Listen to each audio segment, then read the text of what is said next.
वो विधानसभा का टिकट मांगने लगे साहब। और जब विधानसभा का टिकट नहीं मिला साहब, जानते हो क्या उन्होंने किया? फिर वो जिला पंचायत सदस्य का चुनाव लड़ गए।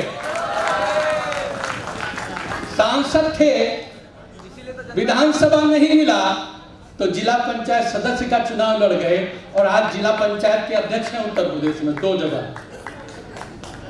प्रत्यक्ष उदाहरण है, मैं बताता हूं। यानी कोई क्रेडिबिलिटी नहीं है।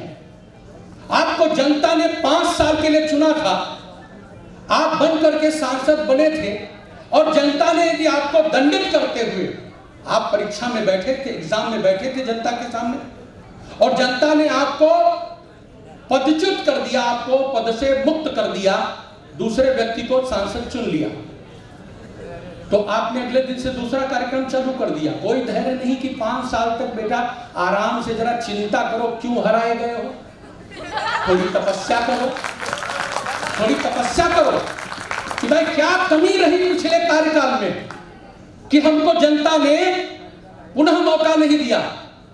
नहीं, ये नहीं हुआ। अगली यात्रा शुरू हो गई। फिर क्या करेंगे?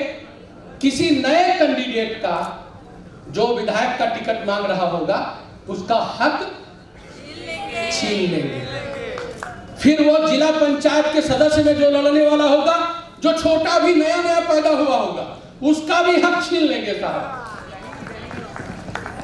ये मामला केवल वन नेशन वन इलेक्शन के विषय को जब हम चर्चा करेंगे तो बहुत इसकी व्यापकता है, बहुत सारी व्यापकता है। इससे क्या फायदे होंगे? इससे फायदे होंगे, जिसको चुनाव लड़ने का मौका मिलेगा 5 साल में 1 बार मिलेगा। अगर तुमने अच्छे कर्म किए होंगे तो तुम जीत करके आओगे, अगर तुमने अच्छे कर्म नहीं किए होंगे तो 5 साल तक तुम इंतजार करोगे। जनता ने तुमको 5 साल का दंड दिया है, इंतजार करो, समीक्षा करो, कुछ परिश्रम करो।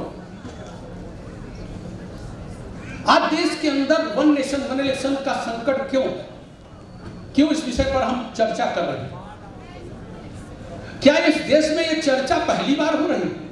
बहुत सारे लोगों को कुछ विषय रहते, दिमाग में पॉइंट रहता है। सत्ता पक्ष के खिलाफ जो विपक्ष भी ऐसे बैनर दिखा रहा था, चार्ट दिखा रहा था, मैं देख रहा था, हाँ वोट चोर लिखा हुआ है, मैं देख रहा हूँ। यहाँ भी कुछ है, वादे हुए थे। सच क्या है? सरकार ने किए हमारे। अरे आप चिंता मत करो, अभी हम खड़े हैं। अभी तो भारतीय जनता पार्टी का जनरल सेक्रेटरी खड़ा है, चिंता मत करो भाई। मतलब आप समझो कि यही उत्तर प्रदेश है साहब। इसी उत्तर प्रदेश के इलाहाबाद हाई कोर्ट ने इंदिरा गांधी जी को डिबार किया था राजनारायण जी के वोट चोरी करने पर। वोट चोरी करने पर ही डिबार किया था कि चुनाव लड़ने से वंचित किया जाता है अगले 10 साल के लिए। और इंदिरा गांधी जी ने अपनी ताकत का इस्तेमाल करते हुए, अपनी हुकूमत का इस्तेमाल करते हुए, जो सुप्रीम कोर्ट की ताकत थी उसको भी कमतर करने के लिए अमेंडमेंट लाई। और अमेंडमेंट भी कैसे आते हैं आपको पता है? आपातकाल लागू हो चुका था। आपातकाल लागू होने के बाद आप इतिहास का विषय समझना पड़ेगा इस देश के नौजवानों को। 6 तारीख को लोकसभा में बिल आता है, 7 तारीख को राज्यसभा में वो बिल पारित होता है, और फिर 8 तारीख को सभी विधानसभाओं में जहां जहां कांग्रेस का बहुमत था वहां से वो बिल पास हो जाता है।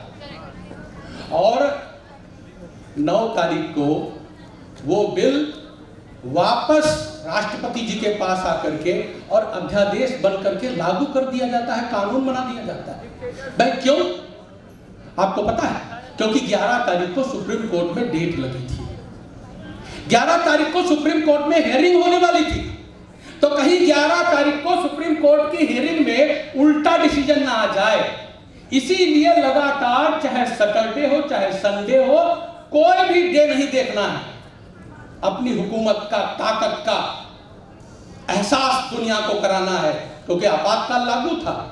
ये जो प्रेस जिसको आप अभी कह रहे थे कि 0 आवर में आ सकता कि नहीं आ सकता, वो तो किसी आवर में नहीं आ सकता था साहब, उसको तो जेल डाल दिया था। ये जितने आज सत्ता पक्ष में बैठ गए हैं, ये विपक्ष के लोगों के तो नाखून तक नोच लिए गए थे। मैं दिखा सकता हूं, जहां से आते हैं शिखरपुरी, इनके पिताजी रामकृष्णपुरी, उन्हीं के बगल में रहते होंगे स्वदेश जी बैठते हैं। स्वदेश गुप्त नाम के व्यक्ति हैं, लखीमपुर के अंदर आप जाइएगा, देखिएगा, उनके नाखून को चेक करिएगा। उनके नाखून को आप चेक करेंगे तो जानते हो क्या मिलेगा? नाखून नहीं मिलेंगे वहां पर, और दूसरे प्रकार का निशान मिलेगा, क्योंकि उनके नाखून उस आपातकाल में कांग्रेस हुकूमत के दम पर आताताई बन करके प्रशासन ने नोच लिए थे, सिर्फ इसलिए ये बताने के लिए कि तुम बताओ। उनको मार मार के ये उगलवाया जा रहा था कि तुम ये बताओ पांचजन्य कहां से निकलता है, संघ का मुखपत्र कहां से निकलता है, ये बताओ, नहीं तो तुम्हारे नाखून नोच लेंगे। ये तो अंग्रेज भी बड़े मुश्किल से करते थे साहब। ये आपने किया, क्या किया आपने इस देश के साथ? और देश तो आज ये जो संकट खड़ा हुआ है देश के सामने, बार बार चुनाव होने से दिक्कतें क्या हैं?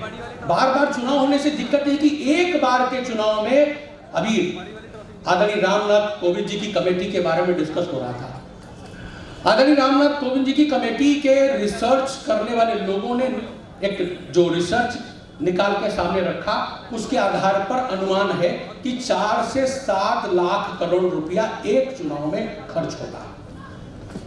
मैं सत्ता पक्ष नहीं, मैं विपक्ष के भी लोगों को पूछूंगा कि भाई जो 4 से 7 लाख करोड़ रुपया एक बार में खर्च हो रहा है, अगर वो बार बार खर्च होगा तो क्या ये देश के संसाधनों का अनाप शनाप खर्चा नहीं है? हम में से अनेक लोगों के परिवार के लोग प्राइमरी टीचर होंगे, शिक्षा मित्र होंगे हमारे परिवारों में। कितनी बार झोला लेकर के पीठासीन अधिकारी बना करके उनको भेजना है? कितनी बार? 4 बार। एक बार लोकसभा, एक बार विधानसभा, एक बार नगर निकाय, एक बार पंचायत का चुनाव। पूरे 5 साल में 2 साल, अगर एक चुनाव का 6 महीने का टर्नओवर सोचा जाए आचार संहिता का, तो 5 साल में 2 साल तक आचार संहिता ही लगी रहती है। और फिर माननीय प्रधानमंत्री जी भी कह रहे थे, यहां नहीं कह रहे थे, अलग कह रहे थे, यहां वाले तो कम बोले, बोलने नहीं दिया क्या? बोलने नहीं देते बेटा। यही हाल है देश का, यही हाल है।